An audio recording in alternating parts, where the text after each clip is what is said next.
warahmatullahi wabarakatuh. Perkenalkan, nama saya Desi Aulia Fitri dengan NIM H5401221051. Di sini saya akan menjelaskan mengenai analisis data panel pada RStudio. Tapi sebelum masuk ke dalam demonstrasi, saya akan sedikit jelaskan terkait dengan pengertian dari data panel itu sendiri. Data panel merupakan gabungan dari data time series dan juga data cross section, yang dimana data panel adalah kumpulan kuantitas yang diperoleh di beberapa individu yang dikumpulkan dalam interval waktu yang genap dan diurutkan secara kronologis. Lalu, kelebihan dari data panel itu sendiri, yang pertama, dapat memodelkan perilaku umum dan individu kelompok. Yang kedua, berisi lebih banyak informasi, lebih banyak variabilitas, dan lebih efisien daripada data deret waktu murni atau data cross-section.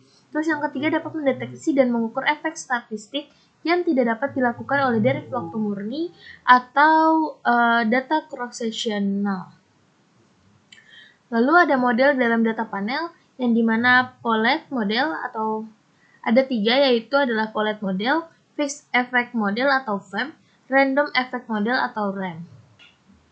Lalu pemilihan model yang pertama itu ada uji F atau uji Chow, yang dimana uji ini dilakukan untuk mengetahui model Paulet least square atau PLS atau FEM yang akan digunakan dalam estimasi. Yang kedua ada uji Hausman, yang dimana uji ini dilakukan untuk menentukan penggunaan FEM atau penggunaan RAM, yang dimana ide dasar dalam Hausman test adalah adanya hubungan yang berbanding terbalik antara model yang bias dan model yang efisien.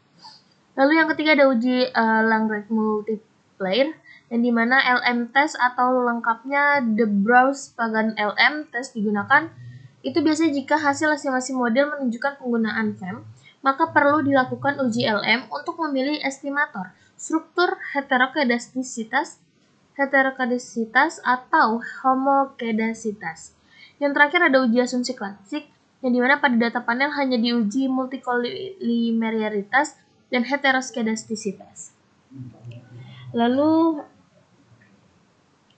masuk ke demonstrasi penggunaan analisis data panel pada RStudio. Di sini seperti biasa ya, kita akan memasuki skripnya. Sebenarnya kalau mau mudah, teman-teman bisa langsung teman-teman bisa langsung ke sini aja nih. Ini tuh dia langsung kalau kita klik, dia ada tulisan RScript. Nah, nanti bisa langsung masuk ke RScript tersebut. Lalu, kalau misalkan teman-teman udah punya skripnya, teman-teman bisa langsung aja masukin datanya juga. Caranya ke file, import dataset.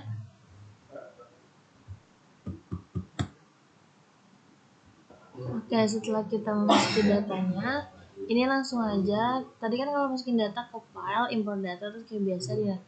Terus kita langsung masuk ke script yang sudah kita buat. Nah, langkah pertama, ini model formulanya kita bisa runin terlebih dahulu dengan log or ROA, terus log dir plus log cr. Kalau udah, kita masuk ke dalam estimasi model. Ini bisa di copy aja lagi, terus langsung di run. Mohon maaf sebentar. Jadi tadi mohon maaf, tadi ada beberapa kesalahan. Jadi kan tadi tuh di depannya nggak ada PLM-nya ya. Ini jadi kita tambahin lagi PLM-nya, terus kita runin. Setelah itu baru kita summary lagi. Ini kita summary, kita run. Sedikit ada kendala. Jadi hal pertama yang dilakukan tadi kan udah nih model formula ini, cuman kita ini mohon maaf ya sebelumnya, ini hasil uji coba. Ini kita langsung run aja, kita ulangin lagi. Nah, kalau udah kayak gini, kita masuk ke dalam estimasi model. Ini juga kita harus kita runin aja. Nah, ini bisa dilihat di sini bahwasannya balance panelnya itu N-nya 15, T-nya 5, dan N-nya 75, yang dimana di sini ada residualnya juga dari minimal, first, median, terus juga 3 dan lain-lain.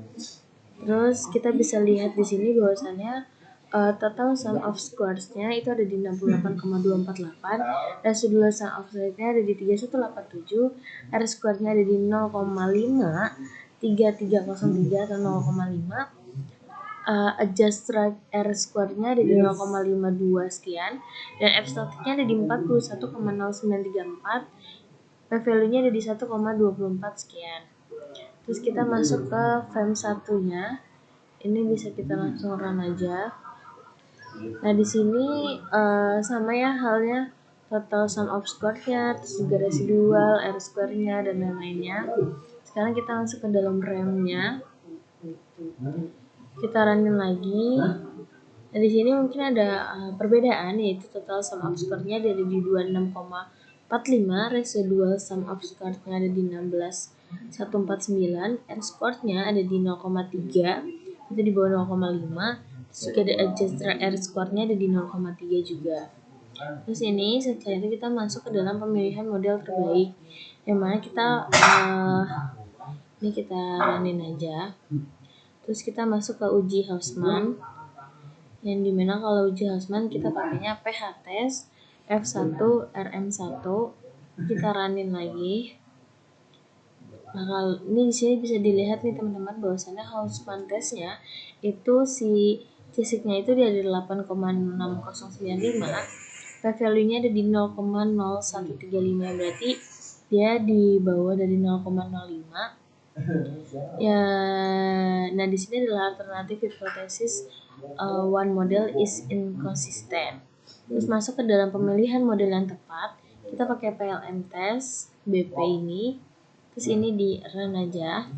Nah di sini kita bisa lihat bahwa large multiplier testnya atau branch pagan, yang dimana datanya itu model formulanya tuh ada di titik 31529, dan P value-nya ada di 1,96 sekian, dimana ini alternatif hipotesis yang dinyatakan oleh signifikan efek. Terus kita masuk ke uji asumsi klasik, yang dimana ada uji hetero, uji autocall. Nah, jadi kita masuk ke dalam uji hetero terlebih dahulu. Nah, sebenarnya aku tuh nggak tahu ya kenapa ini tuh aku tuh udah nyoba-nyoba ini kenapa si uji heteronya tuh kayak error terus gitu loh teman-teman. Ini aku udah nyoba berkali-kali, cuman memang tidak tahu ini kenapa error. Nah, terus kita masuk ke dalam uji autocall yang terakhir, yaitu yang PBG test RAM ini. Kita run aja. Nah, kalau di sini si branch get file-nya itu datanya kan modulnya formula ya. Nah, fisiknya itu ada di 2,24. Nah, P value-nya ada di 0,8, yang dimana lebih besar dari 0,05. Alternatif hipotesis yang dimana di sini itu maksudnya ke dalam serial correlation in the signature error gitu. Jadi terus kita langsung masuk ke summary RAM satunya. Kita runin aja. Nah, di sini kita bisa melihat hasil dari ini, bahwasannya balance panel itu tetap ada di sini kan, karena CN ini adalah observasi kita. Terus juga variabelnya ini bisa dilihat, datanya ada di 0,6109. Terus yang terakhir kita bisa lihat total sum of square-nya ada di 26,45, residual sum of square-nya ada di 16,149, R square-nya ada di 0,3, lebih kecil dari 0,5. Lebih besar. Di sini terus dari 0,05. Terus juga di sini ada adjust R square-nya lebih besar juga. Terus ada P value-nya ada di 1,06. Mungkin sekian nih informasi yang dapat saya berikan, kurang lebihnya saya mohon maaf. Assalamualaikum warahmatullahi wabarakatuh.